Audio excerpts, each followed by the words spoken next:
৭২ সংবিধান যতদিন পরিচালনা বাতিল না করাবে ততদিন দেশে গণতন্ত্র প্রতিষ্ঠা পাবে না। বিএনপি তো চাইবে তাতে ব্যক্তি স্বার্থের, ওরা তো খালাতো ভাই, তো ওরা তো চাইবে যে পেয়ার সিস্টেম বাতিল হয়, তাহলে ওদের একক নায়ক থাকবে না। আমি জামাত শিবির থাকবে, বিএনপিও থাকবে, অন্যান্য দলগোষ্ঠী থাকবে, কিন্তু দুর্নীতিপরায়ণ শাসকরা থাকবে না, এরা বাতিল।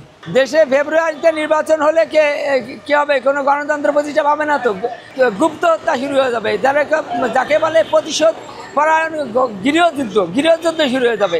আওয়ামী লীগ তো লেগেই আছে, শুধু শেখ হাসিনা পলাইছে, আত্মলয় সব দেশের ভিতরে আছে। তারা তো ষড়যন্ত্র করতেছে, একের পর এক এটা তুলেছে, টাকা পোড়াচ্ছে, তারপরে বোমাবাজি করতে, মানুষ খুন করতে, রেল লাইনই দেখলাম যে করছে, তালা আটকে রাখছে।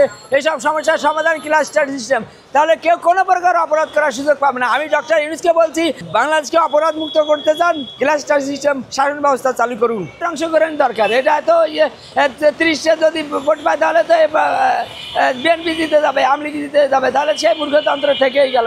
সবার অংশগ্রহণ দরকার। আমি তো ক্লাস্টার সিস্টেম আর পেয়ার সিস্টেম একই সিস্টেম, প্রায় সেম সিস্টেম। পেয়ার সিস্টেম সবার অংশগ্রহণ থাকতে হবে। এখানে পার্লামেন্টের সদস্য হবে ছাত্র জনতার পার্লামেন্ট, সে পার্লামেন্ট হবে শ্রমজীবী মানুষের পার্লামেন্ট। ওই যে বাপদাদার পার্লামেন্ট, আমার স্বামীর পিতার পরিচয় পার্লামেন্ট হবে না। ৭২ সংবিধান যতদিন পরিচালনা বাতিল না করাবে ততদিন দেশে গণতন্ত্র প্রতিষ্ঠা পাবে না। বিএনপি তো চাইবে তাতে ব্যক্তি স্বার্থের, ওরা তো খালাতো ভাই, তো ওরা তো চাইবে যে পেয়ার সিস্টেম বাতিল হয়, তাহলে ওদের একক নায়ক থাকবে না।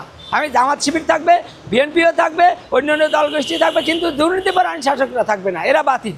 ওই পরিবারের কিংবা ওই পরিবারের 4 পুরুষেরাও রাজনীতি অংশগ্রহণ করতে পারবে না।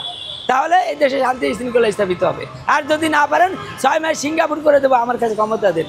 64 একদিনের ভিতরে গণতন্ত্র ইন্টারিম গঠন করবো, 1 মাসের ভিতরে ক্লাস্টার আওতায় দেশে শান্তি শৃঙ্খলা স্থাপন করে দেবো। নতুবা 1 টাকা কেউ চুরি করতে পারবে না। জনগণ তার বিচার, আমার নিজের নামে কোনো অ্যাকাউন্ট করবো না, জনস্বার্থে বিলিয়ে দেবো সব কিছু। দুর্নীতি করার সুযোগই পাবে না কেউ।